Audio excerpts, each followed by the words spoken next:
Hey guys, so I just have a quick video for you today, and I was on the treadmill this morning, doing my thing, listening to my favorite artist right now is Alejandro, so I was listening to one of my favorite songs from him, and I feel like I get a lot of inspiration when I'm working out for some reason. I just feel like that's my zone. So today, one of the things that came up was how it's so much more impactful and it's a better practice to just show people who you are and what you're capable of, and just the world, instead of telling. So basically the concept is showing and not telling. And this is a popular concept, Lil Wayne, Real G's move in silence like lasagna, move in silence is a whole thing. And there's a lot of truth to that. And something that really sticks out to me about this idea is there has been so many times when I've and I'm not a super believer in the evil eye and stuff like this. I know some people that are die hard, they believe in that kind of stuff, but I feel the things that you believe in become real. So I would like to not believe in that, and I choose not to, but I totally understand the concept. And basically I've definitely felt that at times I share my goals and I share the things that I want, and I'm the Pisces, okay? I dream big. I know how to dream big. I have videos on my channel talking about manifestation, and the world still has room for dreamers. If you haven't seen that video, go and check that one out. But there has been so many times when I've shared things that I wanted to do, and they haven't been met with an equal energy of believing in me. And it's not that people mean harm or anything. Sometimes they're just projecting, and either they don't think that, some people get fearful when you aim higher, when you want big things, because for some reason it just evokes fear sometimes, which is just a human emotion. There's nothing wrong with that. And I feel sometimes it's just a human instinct to kind of make people relax a little bit, calm down, don't the crabs in the barrel kind of thing. And it's not even that I've felt discouraged, or I've had people being no, you can't do it, but I do feel sometimes when I've shared things in the past, it hasn't happened to me recently, which I think is a good sign that I'm I have the right people around me, the right friendships and the right relationships, because I don't experience this that much anymore. But yeah, it's not that I've been met with discouragement, but I've had fear and doubt put in my mind after sharing certain things that I want to do, which when you're trying to do something, especially you haven't necessarily taken action yet, when that thing is still just an idea and it's not concrete, you don't want to feel doubtful, you don't want to feel fearful, you want to feel you're capable of doing what you want to do. And that time is so precious, because it's going to dictate whether or not you have the energy and the inspiration to keep moving forward, and the motivation, right? So the whole idea is show, don't tell. For example, if you have fitness goals,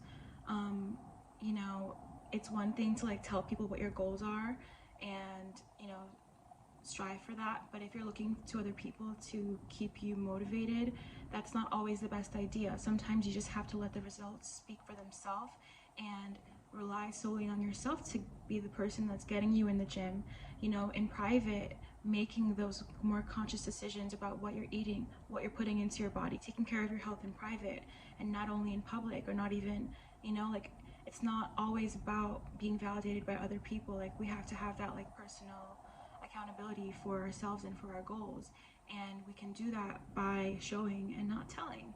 So another example of this is I remember at one point I really wanted to move, and it was I was younger, I was earlier 20s, and it was such a big deal to move to another neighborhood, because the price point of the rent was just literally almost double of what I was paying at the time.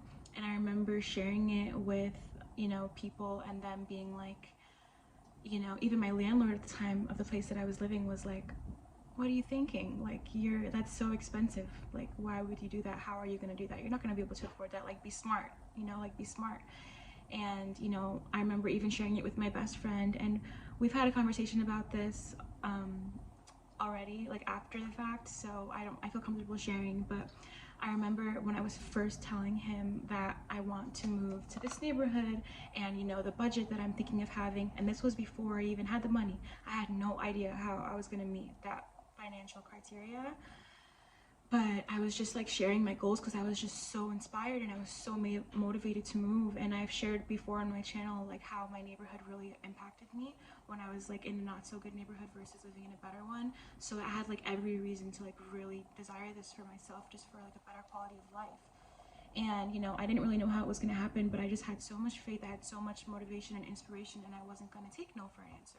And I was just telling him, you know, about that goal, and he was like, you know, be realistic. Like, you know, I support you, but be realistic, you know. So it was coming from a place of love, but at the same time, does it help when I have people telling me or in fear for me that I'm not going to be able to achieve that? No, it doesn't. But you know, eventually I did move. It took a while. It took more or less a year before I was able to do that, but I made it happen, you know. And there was like this round full circle moment one time. We were like sharing a cab, and you know, I was living in that neighborhood, and I was like, okay, I love you, but just remember, okay, at one point you were telling me that I couldn't do this and that I wasn't going to be able to afford it, and look at me now. Like, I'm paying even more than the number that I had in mind. You know, I kind of like, I made that happen. Like, I achieved my goal. And he was like, you know what, I'm sorry, like you did that. So, you know, it just came full circle, and it was just like this huge, it was like a moment, you know. And it just goes to show that you really can do things that you put your mind to despite what other people say. And sometimes it's just easier to not say much. Like, it's just easier to stay in that place within yourself of believing in yourself and not really relying on other people to have that belief in you. Like, you know, it starts with how you feel about yourself, how you feel about your own capability. And you know, if I was relying on what other people were telling me, on what they thought I could do, you know, I wouldn't even be where I am now, which I consider to be even a better position than where I was before. So, you know, show, don't tell. And when you're fully like practicing the habits that you need to get to where you want to go, like, it's an adjustment period. It's not always easy, and you need to give yourself that space to make like possible mistakes and possible errors without the pressure of, you know, other people's opinions and other people's voices and, you know, reviews getting in your head. Like, you have to give yourself that space and that grace. It's kind of like a similar concept of like, you know, when you get in a fight with your significant other and then you share it with like your family member or your friend, and you know, now they're like all riled up for you, but then like 2 days later you guys make up and you know, you love him again, and it's like, why did I even share that? Because now they have a view about him. And it's like, sometimes you just need time to like work through things in private, you know. So yeah, show, don't tell. Show, don't tell. Stick to what you want, and sometimes you gotta just let the results speak for themselves, because once you get to that place that you want to be, or you get that thing that you want, or you achieve that goal, people will have no option but to just be like, you did that, you know. And things that they said before that might have been discouraging, even if it came from a loving place, they won't matter because you made it happen. So I just think there's a lot of power in showing versus telling, and just letting the results speak for themselves and working through the process of becoming that person that you have to be, that higher version of yourself, in private. If you like this video, leave me a like, leave me a comment. Do you like the consistency? Because I do. And I'll see you soon. Subscribe, follow me on TikTok. Bye.